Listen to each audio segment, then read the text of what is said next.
Bom, nós vamos continuar aqui na parte de App Engine e agora a gente vai falar das visões front-end do App Engine, tá? Novamente, nós vamos rever alguns conceitos, alguns recursos, naturalmente agora voltado especificamente para a criação de aplicações via App Engine. A gente vai entrar no detalhe de como faz a criação, de quais são os campos, né? E essa base teórica é super importante para vocês. É, Muitos devs que estão no mercado hoje falham em relação a essa base teórica de entender os conceitos, saber quais são as opções, as possibilidades, por causa da falta dessa base teórica que a gente vai repassar por aqui, tá bom? Então é super importante, fiquem atentos a essa aula.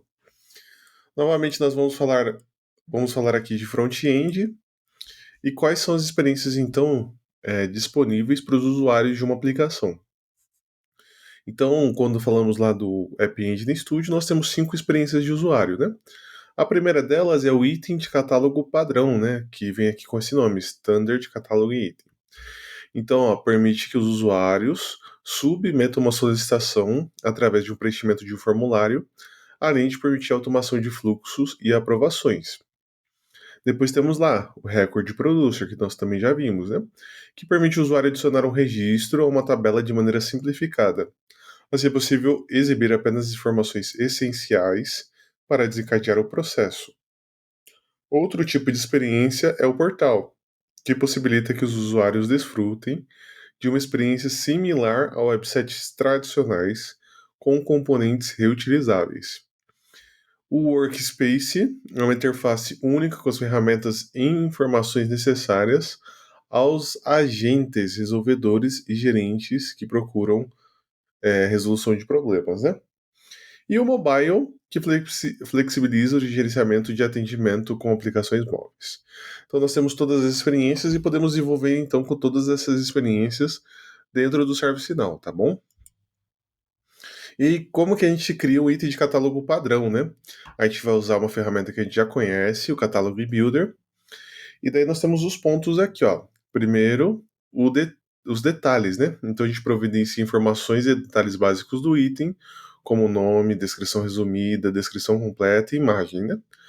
Depois tem a tabela destino, ou seja, a destino é só visível para produtores de registro, para record producers, né? Porque o item de catálogo, como nós é, vemos, na verdade, ele só se aplica, como nós vimos, né? Ele só se aplica especificamente para uma única tabela onde são criados registros do item de catálogo. O record producer você precisa selecionar a destinação, né, para onde que ele vai o registro. O location, o local, define onde o solicitante poderá encontrar o item, ou seja, qual catálogo e categoria ele vai pertencer, né? Nós temos as perguntas, as questions. Então, essa interface user-friendly que irão coletar os dados inseridos pelo usuário, as configurações, né, para submeter aqui os itens, né, de catálogo, record producer, o acesso para a gente definir aqui critérios de usuário, né, user criteria, e a realização fulfillment, no qual será o processo de atendimento para o item catálogo, qual é o tipo de processo que vai ter, né, visível somente para itens de catálogo, especificamente. E aí, indo para o próximo slide, nós temos aqui a escolha dos catálogos e categorias, né? Então a gente pode selecionar aqui, ó, o catálogo no location especificamente, né?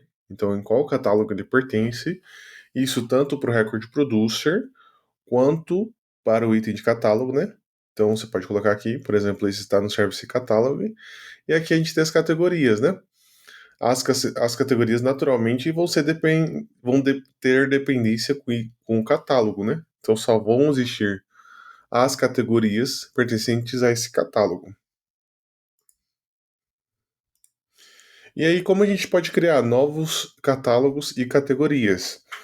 Então, os catálogos e categorias, lembrando, eles não têm interface dentro do App Engine, por enquanto, né? Até o momento, você cria via plataforma.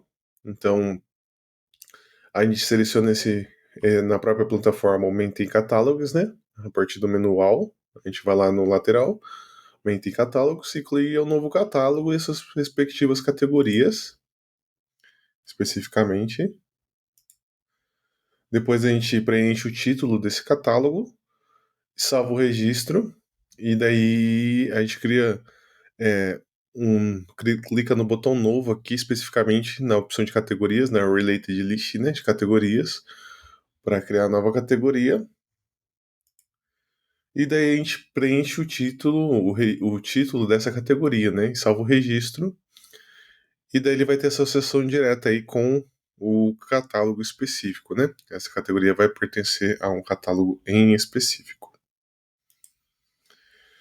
E aí a gente precisa entrar aqui nas perguntas que vão coletar os dados do usuário, né? As questões. Então, as variáveis de um item de catálogo, um produtor de registro, exibem na forma de perguntas que coletam os dados dos usuários de maneira simplificadas necessários para a realização do serviço, né?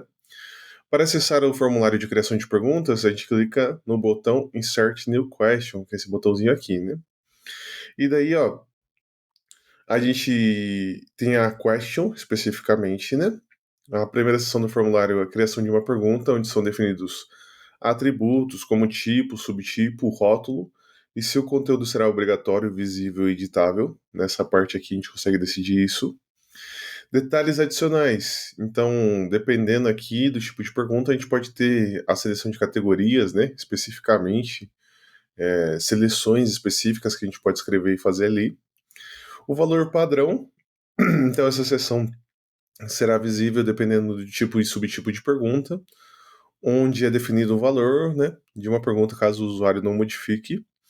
E vai ter as choices aqui, que vão depender do tipo e subtipo, onde serão definidos os tipos de seleção de um campo, né? As choices vão aparecer dependendo aí da seleção. E o annotation, a seção para oferecer mais informações detalhadas ao usuário especificamente, né? É o que a gente tem aqui para criar as variáveis dentro do item de catálogo Record Producer. E aí a gente tem alguns tipos e subtipos de perguntas disponíveis aqui dentro do AES, né, quando a gente está criando um catálogo. Então, o tipo texto, sendo texto curto, ou seja, single line, texto longo, multiline, que é as caixinhas de texto e rich text, que é quase raramente usado, né? A gente usa mais essas duas opções. O option, um campo checkbox e campo sim ou não, a gente pode ter. O choice, que a gente pode ter aqui, ó, valores fixos com drop-down, então a pessoa clica, abre uma listinha de valores que ela pode selecionar, sendo esses valores, nesse caso, são fixos, ou a gente pode pegar de uma tabela de referência, né? É uma tabela específica.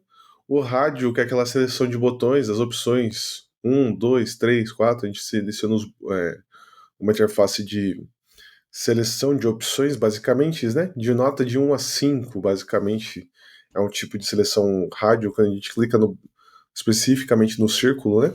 Assim. Depois do rádio, então, a gente vai ter a seleção múltipla, que a pessoa pode selecionar múltiplas opções dentro do mesmo campo, né? E vai ter, então, a data e hora. Então, pode ser data e hora, ou uma opção apenas, né? No caso, só data. E o rótulo de exibição, que vão ser tipos de campo para mostrar informações aos usuários, né? Display label.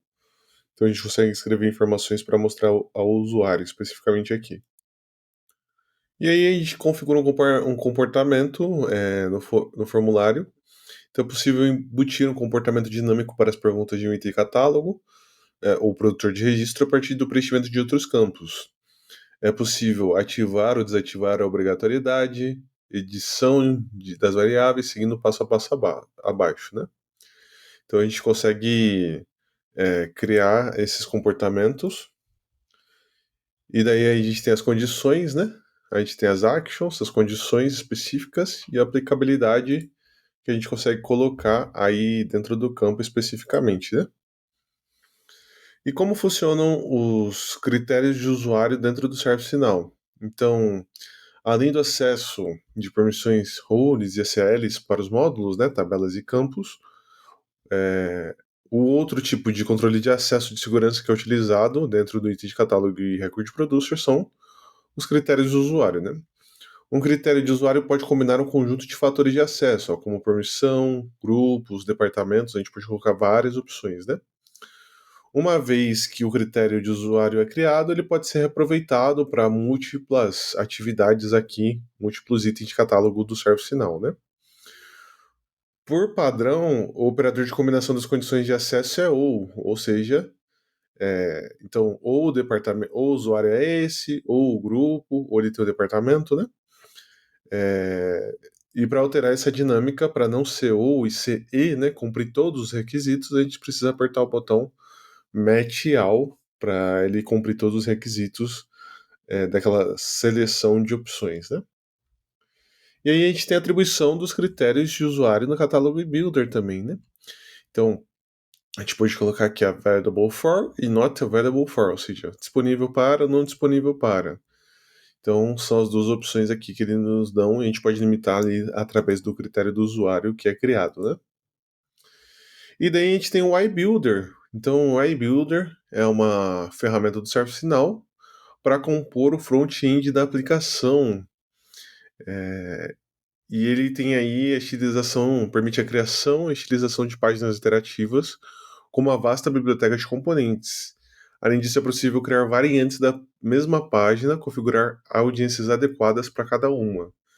Então, isso daqui é o padrão, né, de desenvolvimento, né? A gente está falando aí de variantes, basicamente, dependendo do perfil de acesso, a pessoa vê certas coisas ou não da página, né? Então tem tudo a ver. E essa é a carinha do iBuilder, ele cada dia está sendo mais atualizado, ele saiu, né, da percepção de releases, então agora ele é um produto ServiceNow separado, que pode ser atualizado de diversas maneiras, né? E especificamente tem um outro ponto aqui, ó, que embora, então essas são os tipos de experiências que eles criam, né, de workspace aqui basicamente, né, você consegue ver, acompanhar os registros, suas atividades, né? Então, embora ele seja capaz de criar experiências de portais, né, ele ainda não consegue ser utilizado para configurar portais nativos e mais complexos, como o Employee Center, que é o portal padrão aí da ServiceNow, basicamente para acompanhar as atividades das pessoas, enfim, as pessoas fazerem solicitações, né?